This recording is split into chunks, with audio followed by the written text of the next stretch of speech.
Indian economy के lecture 5 में आप सभी का स्वागत है। इसके पहले हम लोग 4 लेक्चर कवर कर चुके हैं। अगर आपने अभी तक नहीं देखा है तो डिस्क्रिप्शन में प्लेलिस्ट का लिंक है, वहाँ से जाके आप चेकआउट कर लीजिए। तो जैसे आपको पता होगा, परिवर्तन यूपीएससी लेके आया है यूट्यूब के हिस्ट्री में पहली बार यूपीएससी का कंप्लीट फाउंडेशन कोर्स, जिसमें प्री और मेंस की फुल सिलेबस कवर कराई जाएगी, वो भी यहाँ पे यूट्यूब पे, ना कि हमारे किसी ऐप पे, ना ही किसी हमारे पेड कोर्स पे। ठीक है। उसके साथ हम लोग आपको दे रहे हैं printed material, magazine, personal mentorship. उसके लिए डिस्क्रिप्शन में लिंक है, आप हमारे टेलीग्राम चैनल को ज्वाइन कीजिए। हमारे इंस्टाग्राम चैनल से आप जुड़ के आपकी जो भी क्वेरी है, आपको अगर किसी प्रकार का हेल्प चाहिए, मेंटोरशिप चाहिए, तो हमारी टीम हमेशा आपके लिए अवेलेबल है। हमारी जियोग्राफी की फाउंडेशन कोर्स, एनसीईआरटी की फाउंडेशन कोर्स और जनरल साइंस की फाउंडेशन कोर्स चल रही है, और इंडियन इकॉनमी की तो चल ही रही है। तो आप अपना प्रिपरेशन हमारे साथ स्टार्ट कर सकते हैं, क्योंकि आपको हम लोग यहाँ पे best content sequence wise UPSC के लेवल का, और जितना यूपीएससी मांगता है उतना आपको प्रोवाइड कर रहे हैं। साथ में आपको मंथली मैगजीन से लेके आपको प्रिंटेड मटेरियल, वो भी बेस्ट क्वालिटी का प्रोवाइड की जा रही है। तो आज के टॉपिक पे आते हैं, वो है टाइप्स ऑफ इकॉनमी। तो हमने पहले ही लेक्चर में इकॉनमी को जाना था कि इकॉनमी के एक सिस्टम है, बट जितने भी इकॉनमी है, इकॉनमी कहने का मतलब चाइना की इकॉनमी है, यूएसए इकॉनमी है, इंडिया की इकॉनमी है, अलग अलग इकॉनमी है। तो कोई कमांड है, यानी सोशलिस्ट जिसको बोलते हैं, लाइक यूएसएसआर, रसिया, वो उसकी जो इकोनॉमिक सिस्टम है वो सोशलिस्ट है, प्लान्ड है, कमांड है। ठीक है, एक ही नाम है, अलग अलग। बट वही यूएसए देखते हैं तो वो कैपिटलिस्ट इकॉनमी है, बट इंडिया मिक्स्ड इकॉनमी है। तो ये आखिर में अलग अलग इकॉनमी क्या है, तो एक एक करके देखते हैं। तो पहला देखते हैं ट्रेडिशनल इकॉनमी। नाम में ही है ट्रेडिशनल। ट्रेडिशनल मतलब ऐसी इकॉनमिक सिस्टम जो एंशियंट टाइम में फॉलो की जाती थी।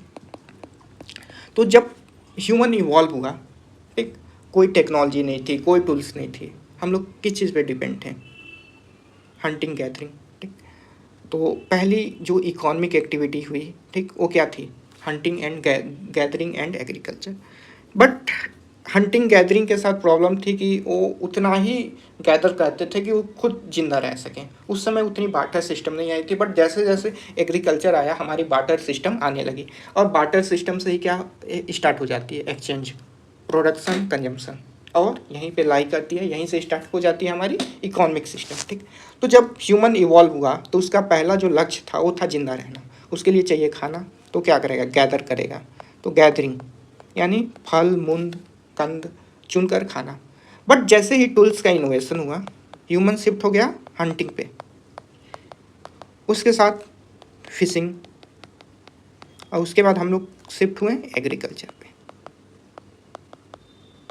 और जब एग्रीकल्चर आया तो एग्रीकल्चर से स्टार्ट हुई बार्टर सिस्टम। अब बार्टर सिस्टम से ही हमारी इकोनॉमिक एक्टिविटी स्टार्ट हो जाती है।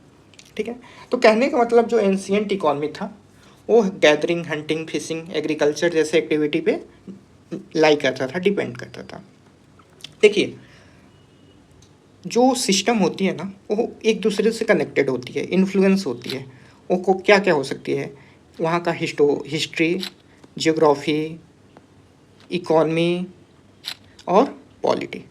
ठीक, और यह इतनी चीज़ों से मिलके यहाँ पे एक सिस्टम बनती है। ठीक, तो ये जो इकोनॉमिक एक्टिविटी है, जो एग्रीकल्चर का हम लोग बात करते हैं, तो इसके पीछे भी तो कुछ हिस्टोरिकल रीज़न होगा। ठीक, लेकिन ये तो हम लोग खुद हिस्ट्री का बात कर रहे हैं, तो इसके जियोग्राफिकल रीज़न को जानते हैं। ठीक, देखिए, सिर्फ चीज़ों को पढ़ लेना एनफ नहीं होता है, चीज़ों को समझना ज़रूरी होता है।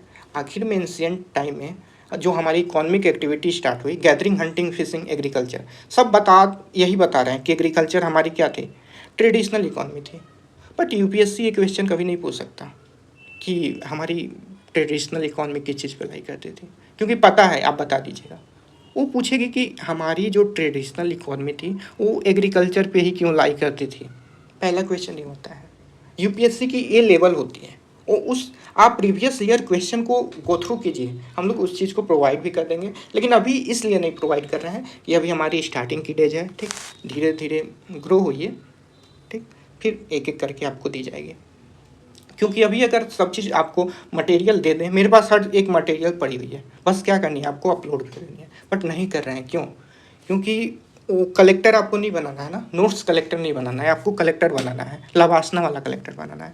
ठीक है, तो बात करते हैं हमारी ट्रेडिशनल इकोनॉमी एग्रीकल्चर पे ही क्यों डिपेंड थी। हमारी पहली एक्टिविटी एग्रीकल्चर ही क्यों आई? तो जियोग्राफिकल फैक्टर। इंडिया है, ठीक, यहाँ पे क्या है, हिमालय। हिमालय एक माउंटेन है, इतना पता है, ठीक। बचपन में हम लोग ऐसे ही ना माउंटेन बनाते थे, ठीक है। तो हिमालय कैसा माउंटेन है, अगर आप लोग ज़रा सा भी जियोग्राफी पढ़े होंगे तो, अगर नहीं भी पढ़े तो कोई बात नहीं, मैं बता देता हूँ। या एक यंग फोल्ड माउंटेन है। यंग क्यों है भाई? इसकी जो हाइट है डे टू डे इंक्रीज कर रही है। किसी, सॉरी, ये यंग है, ठीक। किसी बूढ़े आदमी की हाइट इंक्रीज करती है क्या? नहीं करती है। तो जवान है तो जवान की हाइट इंक्रीज कर रही है।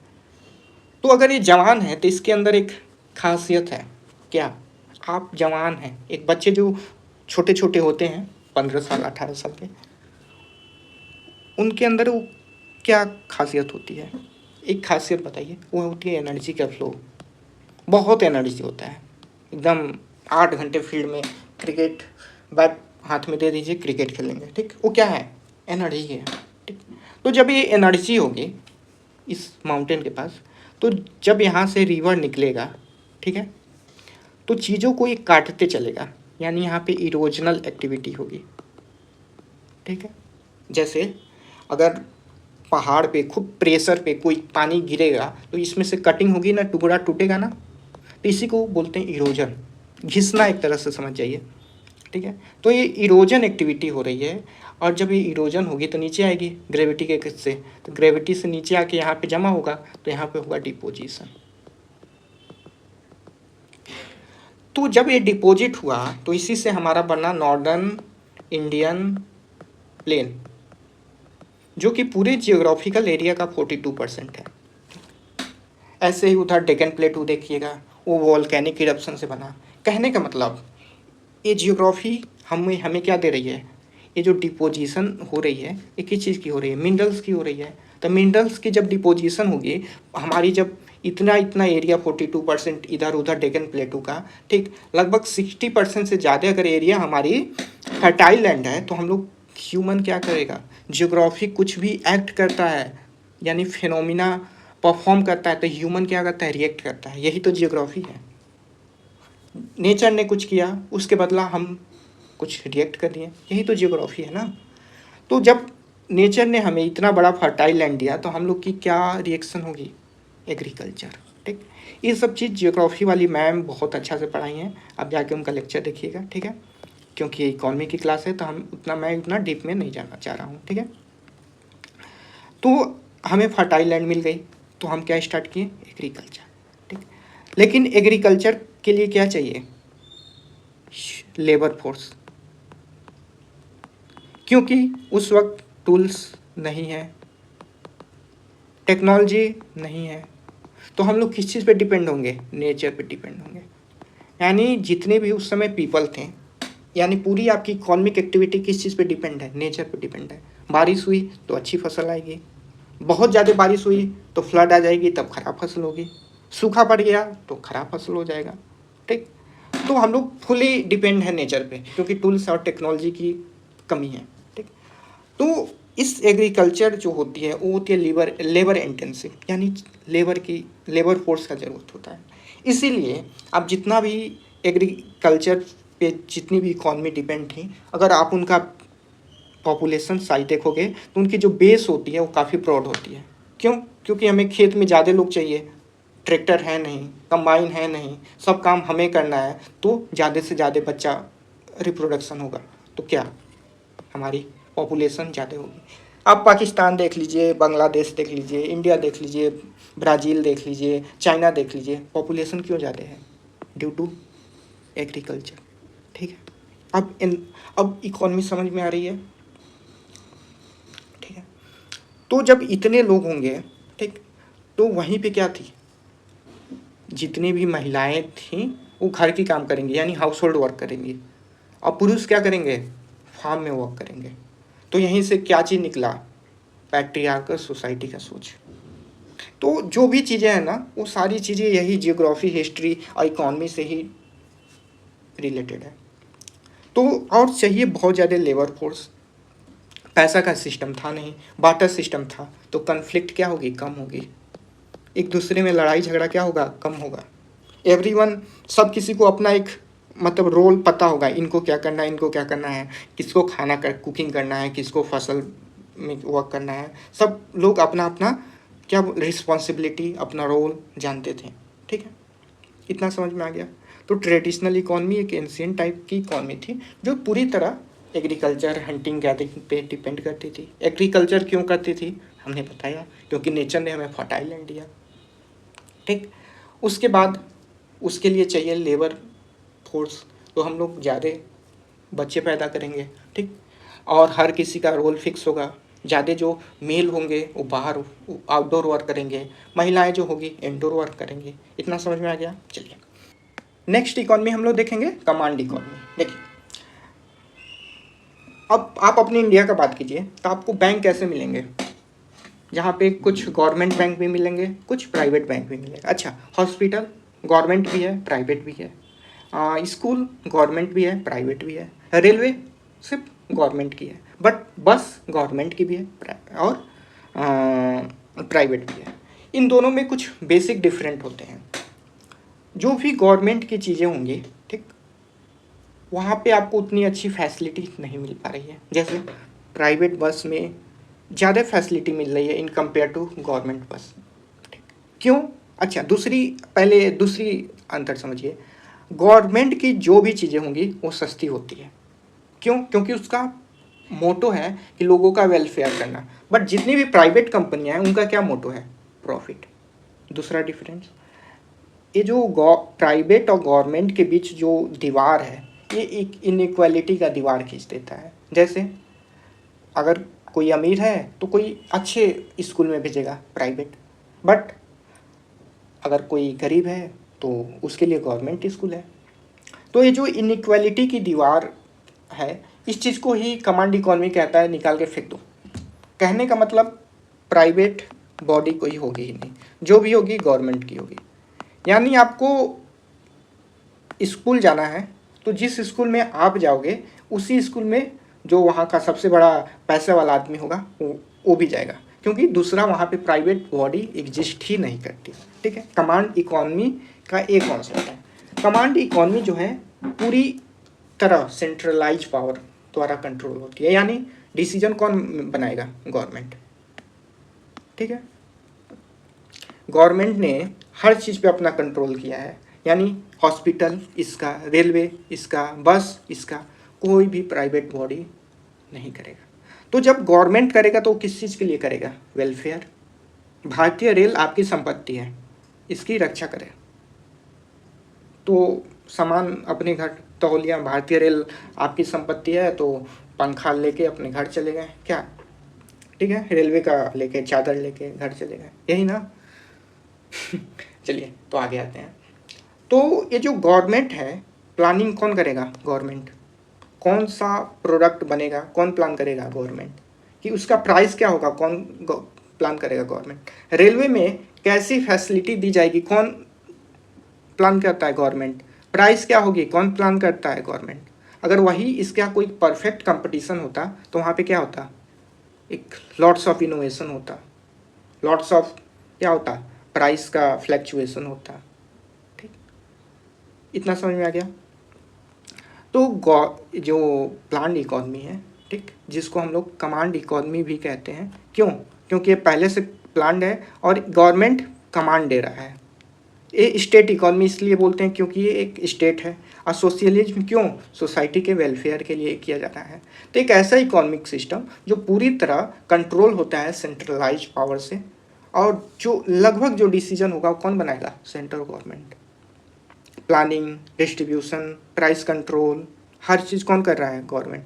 प्राइवेट एंटिटी कोई है ही नहीं, no private sector, no private school, no private bus, no private hospital, सब गवर्नमेंट। समझ में आ गया। तो इसकी कुछ अच्छाइयाँ हैं, जैसे ये इनइक्वालिटी को दूर कर देगा। ठीक, कोई गरीब और अमीर में जो ये दीवार है उसको पूरी तरह हटा देता है। ठीक, इसकी जो फर्स्ट प्रायोरिटी होती है वो क्या होती है, वेलफेयर, ना कि प्रॉफिट, क्योंकि हर एक चीज़ गवर्नमेंट कर रहा है। बट इसकी कुछ खराबी है, जब हर चीज़ गवर्नमेंट कंट्रोल करता है तो वहाँ पे आती है करप्शन, ठीक, इनएफिशिएंसी आती है, लोग अपना रोल अच्छे से नहीं प्ले करते, अपना ड्यूटी अच्छे से नहीं परफॉर्म करते हैं।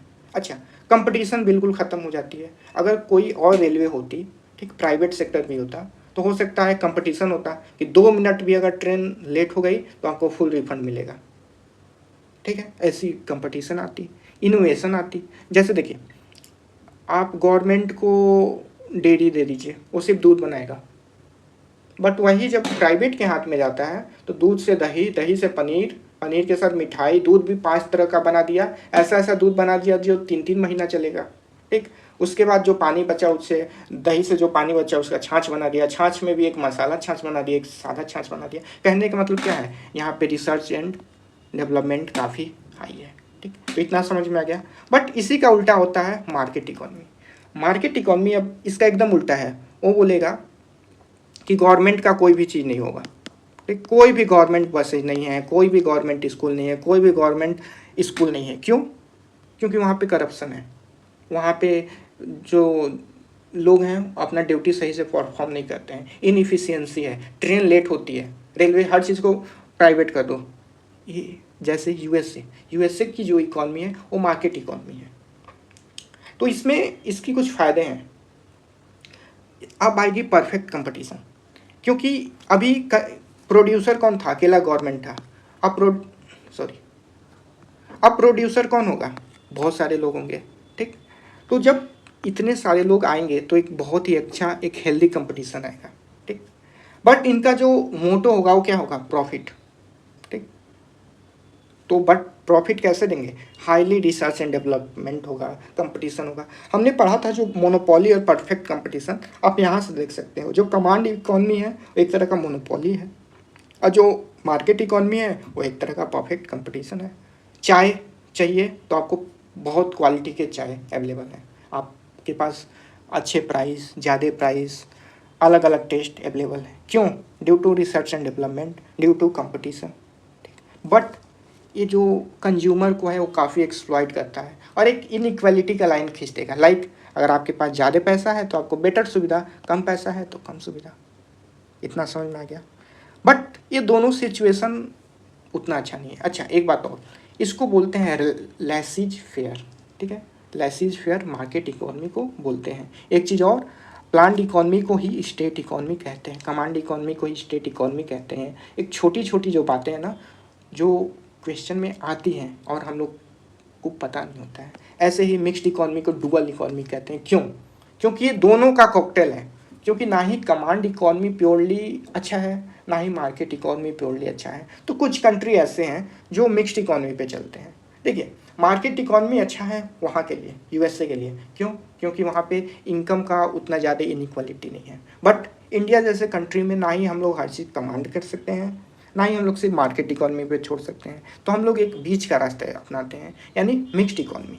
यानी मिक्स्ड इकोनॉमी में जो होती है, जो प्रोडक्शन होगा वो प्राइवेट सेक्टर करेगा, बट रेगुलेशन लाइक इसका प्राइस क्या होगा, आप इस चीज़ को ज़्यादा एक्सप्लॉइट कंज्यूमर को नहीं करेंगे, वो कौन करेगा, गवर्नमेंट करेगा।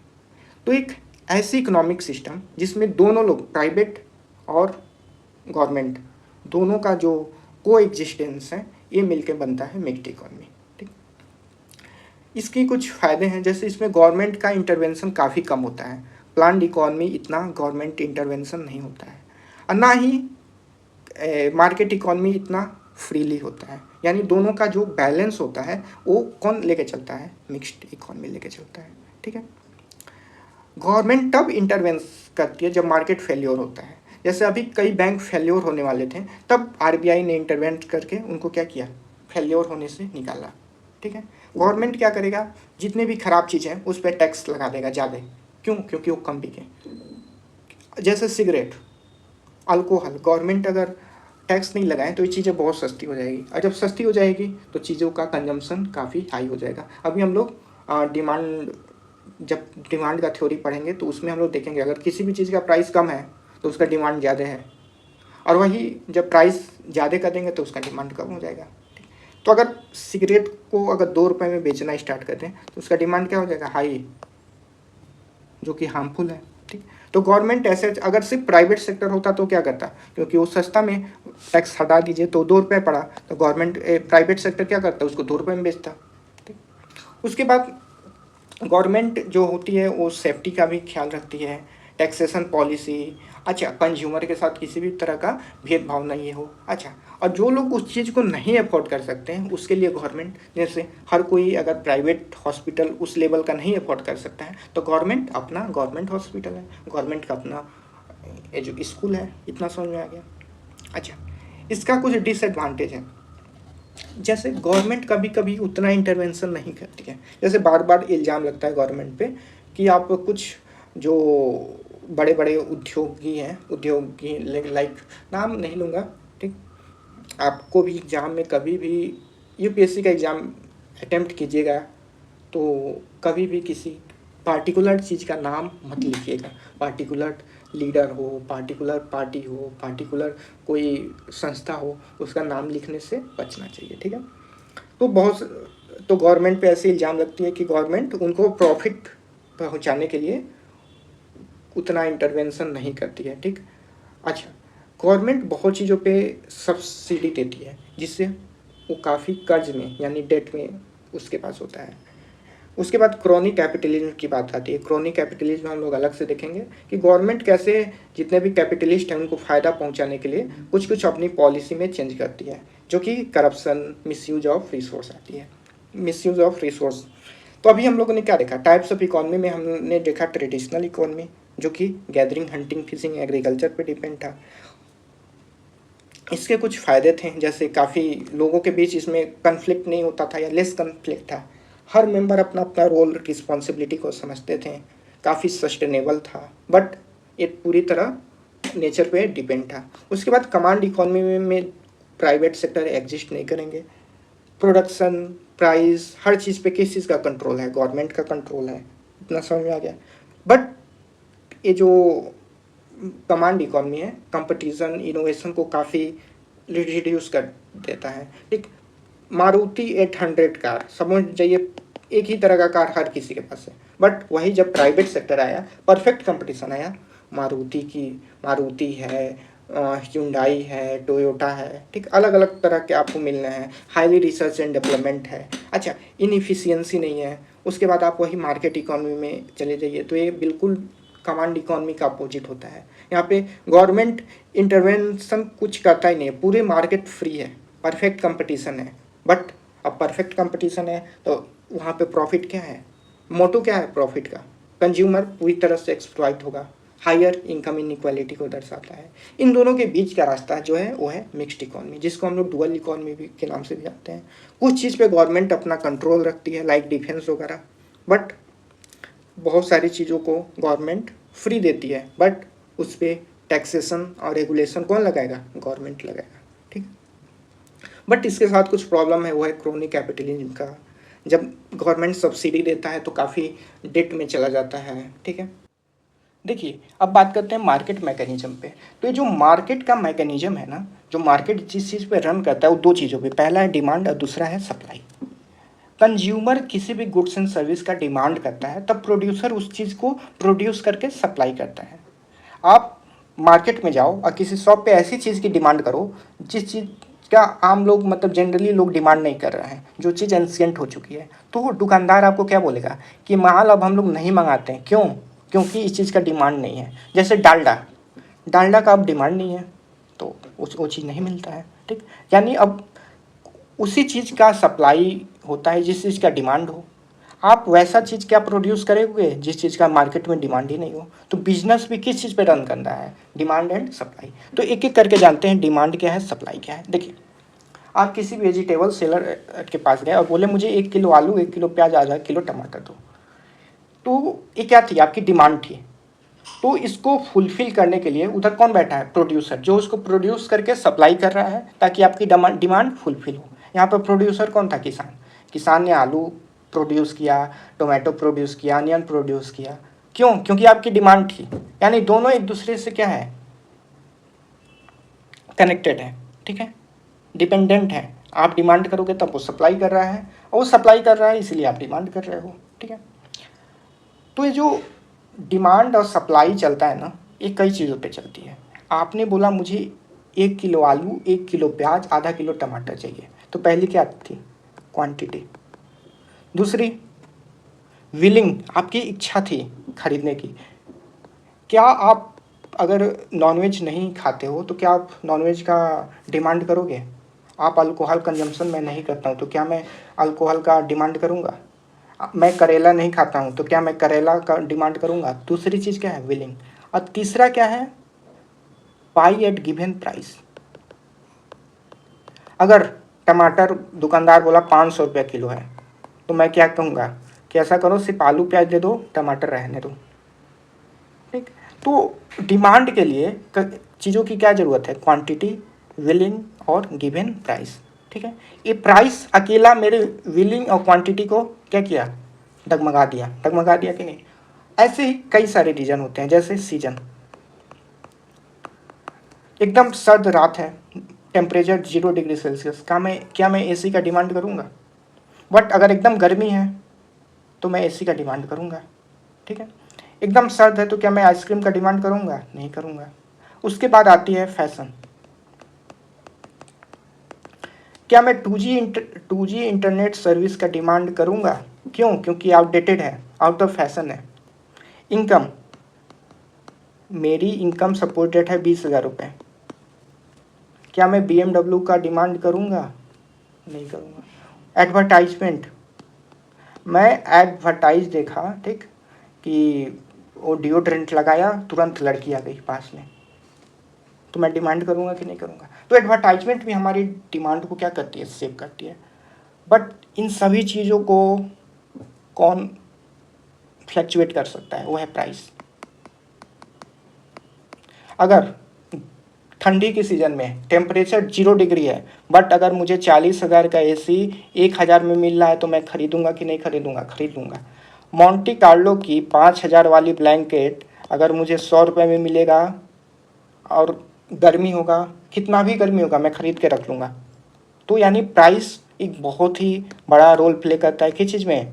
आपकी डिमांड को सेव करने में। इतना समझ में आ गया, ठीक। तो डिमांड क्या है? Demand quantity of goods and service which consumer is willing and able to buy at given price, ठीक है। उसके बाद डिमांड को और भी कई चीज़ें इन्फ्लुएंस करती है, जैसे टेस्ट एंड प्रेफरेंस, ठीक है।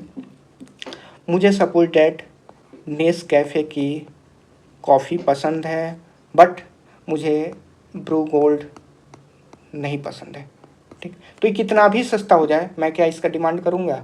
नहीं करूँगा, ठीक। उसके बाद आती है सब्स्टिट्यूट गुड और कम्प्लीमेंट्री गुड, ठीक। इसको आगे समझेंगे कि ये क्या चीज़ है, क्योंकि जब तक मैं बताऊँगा नहीं सब्स्टिट्यूट गुड क्या है, कम्प्लीमेंट्री गुड क्या है, आप नहीं समझेंगे, ठीक है। तो डिमांड की कुछ लॉ है, ठीक है, एक थ्योरी है। वो थ्योरी है कि जैसे जैसे किसी भी चीज़ का, गुड्स एंड सर्विस का प्राइस बढ़ता है, उसका डिमांड घट जाता है। यानी दोनों के बीच इन्वर्स रिलेशन है, ठीक है। लाइक अगर चॉकलेट, ठीक, 10 रुपये का मिलता है तो मैं 10 यूनिट डिमांड अगर कर रहा हूँ, तो कल को अगर चॉकलेट 50 रुपये का हो जा रहा है तो क्या मैं 10 यूनिट का डिमांड करूँगा? नहीं करूँगा। हो सकता है मैं 4 यूनिट का ही डिमांड करूँ। यानी किसी भी चीज़ का आप प्राइस बढ़ा देते हो तो उसका डिमांड कम हो जाता है।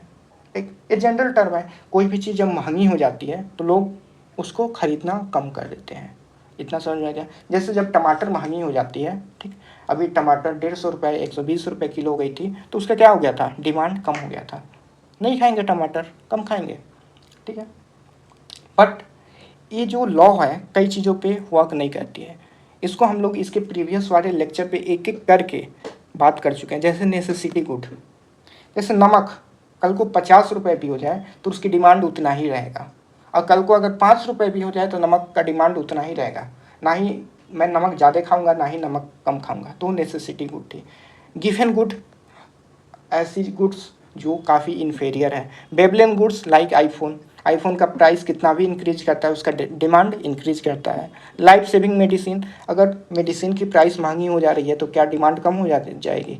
या अगर क्या कोई मेडिसिन सस्ती हो जा रही है तो आपकी डिमांड उसका ज़्यादा करोगे क्या? कहोगे क्या कि ये मेडिसिन खा लेते हैं? या डॉक्टर ने अगर कोई मेडिसिन आपको प्रिस्क्राइब कर दिया तो क्या आप ही बोलोगे कि इसका प्राइस कम ज़्यादा हो गया है, मैंने कम खाऊंगा, 2 टैबलेट सर लिखें, एक ही टैबलेट खाऊंगा? ऐसा नहीं, ठीक। तो ये सारी चीज़ें एक्सेप्शन है। उसके अलावा जो लॉ ऑफ डिमांड है वो यही है कि जैसे जैसे प्राइस इंक्रीज होता है उसका डिमांड डिक्रीज होता है। तो इसको हम लोग ग्राफ पे कैसे रिप्रेजेंट करेंगे? इधर देखिए, इधर हम लोग चीज़ों का प्राइस ले लिए, ठीक, वाई एक्सिस पे, और एक्स एक्सिस पे ले लिए क्वांटिटी डिमांड। अब जितना भी अभी हम लोग देख रहे हैं डिमांड कर्व, ठीक, आप जितना भी बुक उठाओगे, ठीक है, तो आपको सब में ऐसे मिलेगा, ठीक।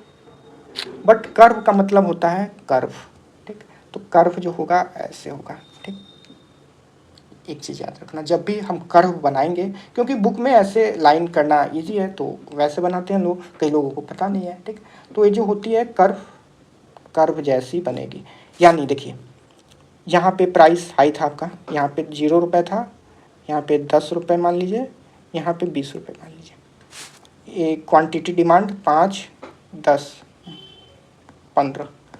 जब प्राइस 20 रुपये था तो इधर दीवार मिल रहा है, तब आप कितना यूनिट कंजम्पशन किए? 5 यूनिट। लेकिन प्राइस जब कम हो गया, 10 यूनिट, 10 रुपये हो गया, तब आप कितना यूनिट कंजम्पशन किए? 10 यूनिट किए, ठीक। तो ये क्या है? डिमांड कर्व है। डिमांड कर्व क्या बोलता है कि जैसे जैसे किसी भी चीज़ का प्राइस इंक्रीज होता है उसका डिमांड डिक्रीज होता है। यानी कैसा रिलेशन है? तो इनवर्स रिलेशन है। इतना समझ में आ गया?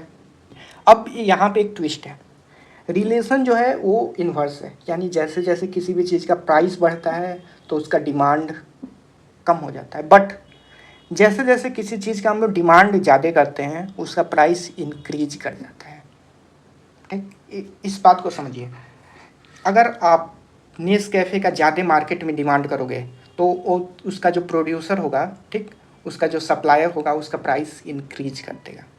बट अगर किसी भी चीज़ का प्राइस इंक्रीज होता है तो उसका डिमांड डिक्रीज होता है। यानी रिलेशन कैसा है? इन्वर्स है। लेकिन फंक्शन कैसा वर्क करता है? वो होता है डायरेक्ट प्रोपोर्शनल होता है। इतना समझ में आ गया? अब आगे चलते हैं। देखिए, अब बात करते हैं इलास्टिसिटी ऑफ डिमांड। तो इलास्टिसिटी ऑफ डिमांड कहने का मतलब डिमांड की क्या इलास्टिसिटी है? इलास्टिसिटी क्या होती है? आप पैंट में देखोगे, ठीक, एक इलास्टिक लगी हुई होती है, ठीक। वो या तो एक्सपेंस करता है ऐसे, या फिर ऐसे मर्ज होता है, ठीक। यानी maximum limit to minimum limit, इसे ही बोलते हैं इलास्टिसिटी, ठीक है। तो अगर किसी चीज़ के, किसी गुड्स एंड सर्विस के प्राइस में क्या चेंज आ रहा है, उसके रिलेशन में उसके डिमांड में क्या चेंज आ रहा है, यही है इलास्टिसिटी ऑफ डिमांड। लाइक जब डेयरी मिल्क 10 रुपये का था तो आप 10 यूनिट डिमांड करते थे, लेकिन अगर डेयरी मिल्क की प्राइस 5 गुना बढ़ा दिया मैंने, 50 रुपये कर दिया, तो आपकी डिमांड क्या हो जाएगी, ठीक है। जैसे टमाटर के प्राइस में, अगर उसके प्राइस में आपने जो चेंज किया उस रेशियो में उसकी डिमांड में क्या चेंजिंग आया, उसे बोलते हैं इलास्टिसिटी ऑफ डिमांड। तो इसकी फॉर्मूला होती है, ठीक, percentage of change in quantity, आपने क्वांटिटी में क्या चेंज किया, in ratio two percentage of change in price. यानी उसके जब प्राइस में चेंजिंग आया तो उसके रेशियो में उसके डिमांड में जो चेंजिंग आया, यही है इलास्टिसिटी ऑफ डिमांड। तो क्या elasticity of demand necessity good, Giffen goods, Veblen goods, life saving medicine में वर्क करेगा? नहीं। तो इसकी इलास्टिसिटी क्या होगी? 0 होगी। यानी ये क्या होगा? इन इलास्टिक होगा। क्यों इन इलास्टिक क्यों होगा? क्योंकि इसकी इलास्टिसिटी 0 होगी, क्योंकि आप कि प्राइस में कितना भी चेंज आ जाए आपकी कंजम्पशन वही रहेगी, ठीक है। और अगर एक है तो इलास्टिक है, और अगर एक से ज़्यादा है तो क्या होगा? मोर इलास्टिक है। इतना समझ में आ गया? एक बार और समझिए, इलास्टिसिटी ऑफ डिमांड उसे कहते हैं कि आपकी डिमांड कितनी इलास्टिसिटी है, उसके अंदर कितना एक्सपेंस हो रहा है, कितना मर्ज हो रहा है, ठीक है। यानी अगर किसी भी गुड्स एंड सर्विस के जो प्राइस में चेंजिंग आती है उसके रिलेशन में, उसकी डिमांड में जो चेंजिंग आई वही है इलास्टिसिटी ऑफ डिमांड। लेकिन जितने भी गिवन गुड्स हैं, वेवलेंट गुड्स हैं, ठीक, इनकी इलास्टिसिटी जीरो होती है। लाइक मेडिसिन, प्राइस में कोई भी चेंज आ जाए उसकी डिमांड उतनी ही रहेगी, ठीक है। लाइक वेवलेंट गुड्स, आईफोन, उसकी प्राइस में जो भी चेंजिंग आ जाए उसकी डिमांड उतनी ही रहेगी। इतना समझ में आ गया। तो इसीलिए वो इन इलास्टिक है, यानी उसकी वैल्यू क्या आएगी, जीरो आएगी, क्योंकि उसकी डिमांड में चेंजिंग जीरो, प्राइस में आप कितना भी चेंज कर लो, ठीक है। तो जीरो से किसी भी चीज़ में डिवाइड देंगे तो जीरो ही होगा। अब बात करते हैं सप्लाई की। तो डिमांड कंज्यूमर द्वारा थी, तो अब सेलर उस चीज़ को क्या करेगा, सप्लाई करके फुलफिल करेगा। तो supply is quantity of goods and service which seller is willing and able to sell at given price. वहाँ पे डिमांड में क्या था, consumer is willing and able to buy at given price. Supply तब होगी जब उस क्वांटिटी में, उस प्राइस में, और सप्लायर का क्या है, विलिंग भी है, सेलर का विलिंग भी है, तब उस चीज़ को क्या करेगा, आपके डिमांड को फुलफिल करने के लिए सप्लाई करेगा, ठीक है। तो डिमांड में हमने क्या लॉ देखा, एक इन्वर्स रिलेशन है, जैसे जैसे प्राइस इंक्रीज होता है डिमांड डिक्रीज होता है। बट सप्लाई में आपकी जैसे जैसे डिमांड बढ़ती है आप उसका प्राइस क्या करते हो, इंक्रीज करते हो। आप एक एज अ बिजनेसमैन सोचिए, आपका शॉप है, आपके बगल में दो और शॉप है, ठीक, बट आपकी समोसा का डिमांड सबसे हाई है, ठीक, बाकियों का सबका समोसा भी है 10 रुपये 10 रुपये 10 रुपये, बट आपका समोसा सबसे ज़्यादा डिमांडेड है। मतलब आपकी 100 यूनिट बिकती है तो इनकी 5 यूनिट बिकती है, इनकी 5 यूनिट बिकती है। तो आप क्या करोगे, आप अपना प्राइस इंक्रीज कर लोगे, यानी 10 रुपये थी तो आप क्या कर लोगे, 15 रुपये कर लोगे। फिर भी आपकी ज़्यादा बिकी, फिर आप क्या करोगे, 20 रुपये बिक कर लोगे। यानी आप जैसे जैसे आप अपना सप्लाई का रेशियो बढ़ाओगे आप अपना प्राइस का भी रेशियो बढ़ा दोगे। इसको हम लोग ग्राफ में कैसे देखेंगे, तो इसका सप्लाई कर्व देखने के लिए ये देखिए, ये जो लाइन है ये प्राइस को शो कर रहा है, ठीक, और ये जो एक्स एक्सिस है ये क्वांटिटी को शो कर रहा है, और ये रहा आपका कर्व, ठीक है। तो इधर प्राइस लिख लेते हैं, 0 रुपये 10 रुपये 15 20, और इधर क्वांटिटी 100 200, इधर 300। जब आपकी 100 यूनिट सेल हो रही थी, ठीक, यानी जब आपकी क्वांटिटी 100 यूनिट जब आप सप्लाई कर रहे थे तब आपकी प्राइस थी 10 रुपये। लेकिन जब आप 200 यूनिट करना स्टार्ट कर दिए तब आप अपना प्राइस कर दिए 15 रुपये।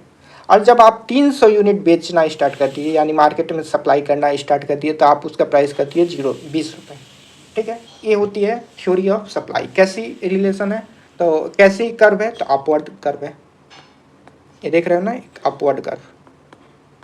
और डिमांड कर्व की कैसी कर्व थी, तो डाउनवर्ड। इतना समझ में आ गया। अब आते हैं कॉस्ट पे। देखिए कॉस्ट के कई टाइप होते हैं, ठीक। कॉस्ट का मतलब होता है लागत, यानी कोई भी प्रोडक्शन के लिए जो आपकी लागत है, ठीक, वो उसे कहते हैं कॉस्ट। तो ये कई प्रकार की होती है, एक होती है मोनेटेरियल, ठीक, मौद्रिक लागत, दूसरी होती है रियल, तीसरी है एवरेज, फिर होती है मार्जिनल, और उसके बाद होती है अपॉर्चुनिटी। एक एक करके समझते हैं क्या होती है opportunity, cost, average cost, marginal cost and opportunity cost, ठीक है। देखिए मॉनिटेरियल कॉस्ट वो है, ठीक है, जब कोई भी चीज़ का आप प्रोडक्शन करते हो तो जो भी आपको पैसा लगा है, जो भी आप खर्च किए हो, जैसे आप अगर एक आलू का आपने आलू को प्रोड्यूस किया, ठीक है, तो उसमें जो भी कॉस्ट लगा है, लाइक इरिगेशन, फर्टिलाइजर, सीड यानी बीज, तो वो इन चीज़ों को ऐड कर दीजिएगा तो होती है मॉनिटेरियल कॉस्ट। बट इसमें आपकी जो ह्यूमन फोर्स है, जो आपका टाइम लगा है, जो आपका मेहनत लगा है, ये चीज़ ऐड नहीं होती है, ठीक है। तो सिर्फ मॉनिटेरियल कॉस्ट इसको बोलते हैं। बट अगर आप इसमें मॉनिटेरियल कॉस्ट में अगर आप अपना ह्यूमन फोर्स को ऐड कर दें, ठीक है, आपकी जो मेहनत लगी है उसे बोलते हैं रियल कॉस्ट। अगर आपने किसी चीज़ में 10 रुपये लगाया, 10 रुपये में बेच दिया तो लॉस है, क्योंकि आपने सिर्फ मॉनिटेरियल कॉस्ट निकाला, आपकी जो ह्यूमन फोर्स लगी है उसका कहाँ, ठीक। तो अगर इसी मॉनेटेरियल कॉस्ट में अगर आप ह्यूमन फोर्स ऐड कर दें, यानी आपकी जो मेहनत लगी है उसका पैसा ऐड कर दें, तो हो गई रियल कॉस्ट। तीसरी चीज़ है एवरेज कॉस्ट, जिसको हम लोग लमसम बोलते हैं। जैसे आपकी समोसा की अगर शॉप थी, समोसा बुरा मत मानिएगा, चलिए मेरी समोसा की शॉप थी, ठीक है, तो एक लमसम अमाउंट जो प्रोडक्शन में यूज होता था, ठीक है, तो वो एवरेज कॉस्ट होगी। मार्जिनल कॉस्ट वो होती है, जैसे मिनिमम कॉस्ट, इसको बोल सकते हैं मिनिमम कॉस्ट, यानी मुझे प्रोडक्शन के लिए मिनिमम उतना कॉस्ट चाहिए ही चाहिए, उसे बोलते हैं मार्जिनल कॉस्ट, मतलब उससे कम में हम काम नहीं कर सकते, ठीक। और उसके बाद होती है अपॉर्चुनिटी कॉस्ट। अपॉर्चुनिटी कॉस्ट उसको कहते हैं कि एक मैक्सिमम कॉस्ट, ठीक, जो मैं अपने बिजनेस में से निकाल लूँ जिससे मेरे बिजनेस को कोई फर्क नहीं पड़े। मतलब समझिएगा, सपोज डेट आपकी एक बिजनेस है, ठीक है, उसको कुछ टाइम बीत गया तो उसमें कुछ प्रॉफिट भी हुआ होगा, तो आप उस ओल्ड इन्वेस्टमेंट में से इतना पैसा निकाल लें कि जो नए वाले बिजनेस में लगाएं तो पुराने वाले बिजनेस को कोई फ़र्क नहीं पड़े। इसको एक एग्जांपल से मैं आपको समझाता हूँ। आपके घर से कुछ 20,000 रुपये पॉकेट मनी आया, ठीक है, तो इसमें बहुत चीज़ फिक्स्ड कॉस्ट होगी। देखिए एक फिक्स्ड कॉस्ट भी होती है। फिक्स्ड कॉस्ट का कहने का मतलब, जैसे आपको रेंट देना है, आपको मेस वाले को देना है, आपको फी देना है, ठीक, ये चीज़ें क्या हैं, फिक्स्ड कॉस्ट है, ठीक। तो इसमें से अगर आप फिक्स्ड कॉस्ट निकाल दीजिएगा, ठीक, तो कुछ पैसे बचते होंगे, ठीक, बट आपको कुछ खरीदना है, लाइक आपको एक मोबाइल लेना है, ठीक, तो आप उसके लिए सेविंग कर रहे हो, तो आप क्या करोगे ना, ये जो आपको पैसा घर वाले क्यों भेज रहे हैं, उतना हर चीज़ एक फिक्स्ड अमाउंट में भेज रहे हैं, ठीक, बट इसी में से आप थोड़ा थोड़ा बचा के, ठीक, अपॉर्चुनिटी कॉस्ट निकाल के एक सेविंग कर लोगे और एक मोबाइल खरीद लोगे, ठीक। तो इसे ही बोलते हैं अपॉर्चुनिटी कॉस्ट। यानी आप पुराने इंस्टीट्यूशन में से इतना पैसा, मैक्सिमम उतना पैसा निकाल सकें जिससे पुराने वाले बिजनेस को कोई लॉस ना हो, कोई फर्क नहीं पड़े, तो उसे क्या बोलते हैं, अपॉर्चुनिटी कॉस्ट। हमारी मम्मी लोग जो पैसा सेव करके रखती हैं वो क्या है, एक तरह का अपॉर्चुनिटी कॉस्ट ही तो है। उनको किसी चीज़ के लिए मिला, बट उसी में से थोड़ा थोड़ा थोड़ा थोड़ा बचा के एक अपॉर्चुनिटी कॉस्ट क्रिएट कर ली। अब समझ में आया अपॉर्चुनिटी कॉस्ट क्या है। चलिए उसके बाद बात करते हैं मार्केट इक्विलिब्रियम की। देखिए इक्विलिब्रियम, ये जो इमेज देख रहे हैं इसको देखिए, एक रिश्ता कैसा होता है, रिश्ता इक्विलिब्रियम, यानी जितना डिमांड हो उतना सप्लाई हो, जितना डिमांड हो, जितना सप्लाई हो उतना डिमांड हो, ठीक। जब ये सिचुएशन होती है ना, तो उसे ही बोलते हैं मार्केट इक्विलिब्रियम। इसका ग्राफ देखिए, डिमांड कर्व कैसे होता है, ऐसे होता है, और सप्लाई कर्व ऐसे होता है। तो ये जो पॉइंट होती है ना, जब डिमांड और सप्लाई इक्वल हो, ठीक, उसे ही बोलते हैं मार्केट इक्विलिब्रियम। इतना समझ में आ गया। चलिए, एक स्टेट ऑफ बैलेंस है, condition in economy where demand equal to supply, यानी आपको जितना डिमांड हो रहा है उतना सप्लाई हो रहा है। आपकी महिला मित्र जितना आपसे टाइम का डिमांड कर रही हैं उतना टाइम आप उनको दे रहे हो, यानी उतना ही टाइम आप सप्लाई कर रहे हो। या आपके जितना पुरुष मित्र आपसे जो डिमांड कर रहे हैं उस चीज़ का सप्लाई कर रहे हो, तो रिश्ता कैसा रहेगा, इक्विलिब्रियम रहेगा, ठीक है। Intersection point demand and supply curve. और अगर यही चीज़, अगर आप डिमांड ज़्यादा है और आप सप्लाई कम कर रहे हो, या सप्लाई ज़्यादा कर रहे हो और डिमांड कम है, दोनों में डिसइक्विलिब्रियम क्रिएट होगा, ठीक है। वो आपसे मांग रही है 4 घंटा, आप दे रहे हो 2 घंटा, डिसइक्विलिब्रियम। बट वो तुमसे मांग रही है 2 घंटा, बाकी सब वो पढ़ भी रही है, आपकी महिला मित्र या पुरुष मित्र, उस समय आप कॉल करके उसको परेशान कर रहे हो, तो फिर रिश्ता खराब होगा। सिचुएशन ऑफ डिसइक्विलिब्रियम, समझ में आ गया। उसके बाद आते हैं क्रोनिक कैपिटलिज्म में। क्रोनिक कैपिटलिज्म उसको कहते हैं जब गवर्नमेंट, ठीक है, किसी कैपिटलिस्ट सोसाइटी को, ठीक, उसके साथ कुछ अच्छा रिश्ता क्रिएट करके उसको थोड़ा ज़्यादा पुश करती है। कहने का मतलब ये देखिए, रेस हो रही है, बट इसको आगे रखा गया है। क्यों, ये गवर्नमेंट था, गवर्नमेंट ने बोला इसको यहाँ से दौड़ने के लिए, ठीक, बाकी सब रेस के पीछे से, ठीक। यही है क्रोनिक कैपिटलिज्म, जिसमें बिजनेस पीपल और स्टेट के बीच एक क्लोज रिलेशनशिप हो, ठीक। तो ये यहाँ पे क्या चीज़ क्रिएट होगी, फेवरेटिज्म। फेवरेटिज्म किस फॉर्म में हो सकती है, टैक्स ब्रेक में, गवर्नमेंट इनको कुछ टैक्स ब्रेक दे, कुछ इनको ग्रांट दे, या कोई अलग गवर्नमेंट इसको इंटेंसिव दे। इतना समझ में आ गया। तो इस चीज़ को क्या करती है, एक तो इनको प्रॉफिट दिलाने के लिए, लिमिटिंग कंपटीशन कम करने के लिए, या फिर एंट्री बैरियर को कम करने के लिए एक गवर्नमेंट ऐसा करती है। इसे क्रोनी कैपिटलिज्म कहते हैं। एक तरह का ये बहुत ही बड़ा करप्शन है। समझ में आ गया। अच्छा, उसके बाद हम लोग एक और चीज़ देखेंगे, वो है कम्प्लीमेंट्री गुड एंड दूसरी सब्सटीट्यूट गुड। ठीक है, कम्प्लीमेंट्री गुड क्या होती है और सब्सटीट्यूट गुड क्या होती है। कम्प्लीमेंट्री गुड, दूसरी तरफ सब्सटीट्यूट गुड। कम्प्लीमेंट्री का मतलब यह है जो चीज़ों को कंप्लीट करे। ठीक है, कंप्लीट यानी अगर आप फ़ोन लीजिएगा, अगर आप फ़ोन का डिमांड कीजिएगा तो साथ में सिम का भी डिमांड कीजिएगा। सिम के बिना फ़ोन व्यर्थ है। और जब आप सिम का डिमांड कीजिएगा तो उसमें इंटरनेट सर्विस, कॉलिंग सर्विस का भी डिमांड कीजिएगा।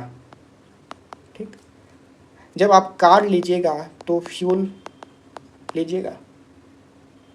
तो इन दोनों में कैसा रिश्ता है, इन दोनों के डिमांड में कैसा कम्प्लीमेंट्री रिश्ता है, कम्प्लीमेंट्री रिलेशनशिप है। जैसे नेता करप्शन, अगर नेता का डिमांड होगा तो वहाँ पे करप्शन आएगा ही। ठीक है, तो इसका कर्व देखिए, इसकी जो कर्व होती है वो कैसी होगी। जब कार का, इधर कार का प्राइस लेते हैं और इधर फ्यूल पेट्रोल डीजल का डिमांड लेते हैं। ठीक है, जब कार का प्राइस बढ़ेगा तो फ्यूल का डिमांड कम होगा, क्योंकि लोग कार खरीदना कम कर देंगे तो फ्यूल का डिमांड कम हो जाएगा। लेकिन जब कार का प्राइस सस्ता होगा तो ऑटोमेटिक फ्यूल का दाम बढ़ जाएगा। क्यों? जब कार का प्राइस सस्ता होगा तो लोग ज़्यादा कार परचेज करेंगे, और जब ज़्यादा कार परचेज करेंगे तो ज़्यादा फ्यूल। और लॉ ऑफ सप्लाई, सप्लाई क्या है, जब किसी भी चीज़ का ज़्यादा डिमांड आएगा तो उसका प्राइस हम इंक्रीज कर देंगे। ये होती है कम्प्लीमेंट्री गुड। ठीक है, इसका हमने रिलेशन देख लिया एक दूसरे के साथ क्या होता है। दूसरी होती है सब्स्टिट्यूट गुड, यानी तू नहीं तो कोई और सही। जैसे टी और कॉफ़ी के बीच क्या कैसा रिश्ता है, सब्स्टिट्यूट। कोको कोला और पेप्सी के बीच कैसा है, सब्स्टिट्यूट गुड है एक दूसरे के। फ्रूटी माजा सब्स्टिट्यूट गुड है। ठीक, सब एक एग्जांपल लेते हैं। चाय है 10 रुपये, कॉफ़ी है 20 रुपये, तो आप चाय पीजिएगा या कॉफ़ी पीजिएगा? ऑब्वियसली टी लेना पसंद कीजिएगा। चलिए मान लेते हैं कॉफ़ी, और अभी भी आप बोल रहे हैं कॉफ़ी। बट सपोज डैट आप कॉलेज कैंटीन में गए, आपके साथ 20 दोस्त हैं। ठीक है, तो चाय है 10 रुपये और कॉफ़ी है 20 रुपये, तब आप किस चीज़ का डिमांड कीजिएगा? आप वहाँ पे लगिएगा बताएं, देखो जो कॉफ़ी होती है बहुत बेकार चीज़ होती है, अच्छी नहीं होती है, चाय बहुत हेल्दी है। ठीक है, उस समय आप किस चीज़ का डिमांड किए? टी। क्यों? क्योंकि दोनों एक जैसा है, एक दूसरे का सब्स्टिट्यूट है और इसकी प्राइस सस्ती है। यानी अगर किसी एक का प्राइस इंक्रीज होगा तो हम दूसरे की तरफ शिफ्ट हो जाएंगे। अगर कोक का प्राइस आज 80 रुपये हो गया और पेप्सी 40 रुपये का है, तो हम लोग कोक से किसके तरफ शिफ्ट हो जाएंगे? पेप्सी की तरफ शिफ्ट हो जाएंगे। इतना समझ में आ गया। जियो ने अपना प्राइस इंक्रीज़ किया, हम लोग BSNL की तरफ शिफ्ट होना स्टार्ट करते हैं। ये क्या है? एक दूसरे के सब्स्टिट्यूट हैं। नई वाली पुरानी वाली क्या है? एक दूसरे के सब्स्टिट्यूट है। यार मतलब नई वाली चीज़ पुरानी वाली चीज़, ठीक है चलो ठीक, तू नहीं कोई और सही, इसे क्या कहते हैं? सब्स्टिट्यूट। आ कम्प्लीमेंट्री गुड, जन्मों के साथ ही हम साथ साथ हैं। ठीक है, तो इसके बीच कैसा रिश्ता होगा? इधर मान लेते हैं टी का प्राइस, इधर कॉफ़ी का डिमांड। ठीक, जैसे जैसे टी का प्राइस बढ़ेगा कॉफ़ी का डिमांड बढ़ेगा। ठीक, ऐसे अगर टी का प्राइस बढ़ा देंगे तो लोग किधर शिफ्ट होना स्टार्ट कर देंगे? कॉफ़ी की तरफ शिफ्ट होना स्टार्ट कर देंगे। अगर हम जियो का प्राइस इंक्रीज करेंगे तो लोग किधर शिफ्ट होना स्टार्ट कर देंगे? BSNL। जब पुरानी वाली का भाव बढ़ेगा तो लोग किधर शिफ्ट होने लगेंगे? नई वाली। इतना समझ में आ गया मार्केट इक्विलिब्रियम क्या है। ठीक है, आज के लेक्चर में हमने क्या क्या पढ़ा? सॉरी, अभी हमने पढ़ा कम्प्लीमेंट्री गुड, सब्स्टिट्यूट गुड हमने फिर देखा मार्केट इक्विलिब्रियम, जब डिमांड और सप्लाई दोनों एक साथ हो। फिर हमने अलग अलग कॉस्ट की बात की, जैसे monetary cost, real cost, average cost, marginal cost, opportunity cost और फिक्स्ड कॉस्ट। उसके बाद हमने सप्लाई कर्व देखा, इलास्टिसिटी ऑफ डिमांड देखा। फिर टाइप्स ऑफ इकोनॉमिक में हमने क्या क्या देखा था, मिक्स्ड इकोनॉमी, उसके बाद मार्केट इकोनॉमी, उसके बाद हमने देखा था कमांड इकोनॉमी, ट्रेडिशनल इकोनॉमी। आज हमारी जो चैप्टर 1 है, जो इंट्रोडक्शन थी, वो यहीं पे टोटल 5 लेक्चर में एंड हो जा रही है। ठीक है, इसकी एक रनअप क्लास आपको दी जाएगी। रनअप क्लास में हम लोग टोटल जो हमने 5 लेक्चर में पढ़ा है उसको हम लोग एक थ्रॉली रिवीजन करेंगे। ठीक है, उसके बाद जो नेक्स्ट क्लास है वो है नेशनल इनकम अकाउंटिंग। ठीक, आई होप आप क्लास को एंजॉय कर रहे होंगे। अगर आपको कोई भी डाउट है तो आप कमेंट सेक्शन में हमें अपनी क्वेरी को लिखिए, हमारी टीम जब भी टाइम मिलेगी उस चीज़ पे रिस्पॉन्ड करेगी। साथ ही आपको इस चैप्टर की जो मटेरियल है हमारी टेलीग्राम चैनल परिवर्तन यूपीएससी पे मिल जाएगी, यही लोगो है। ठीक, आप जाके हमारे चैनल को सब्सक्राइब कीजिए। जियोग्राफी की क्लास चल रही है अल्टरनेट, उसके साथ ही आपकी एनसीईआरटी की क्लास जल्दी ही स्टार्ट हो जाएगी। आप अधिक से अधिक अपने दोस्तों को शेयर कीजिए ताकि हम लोग का भी मनोबल बढ़े। चलिए, आपसे मिलते हैं, अपने और अपने परिवार का ख्याल रखिए। Bye bye.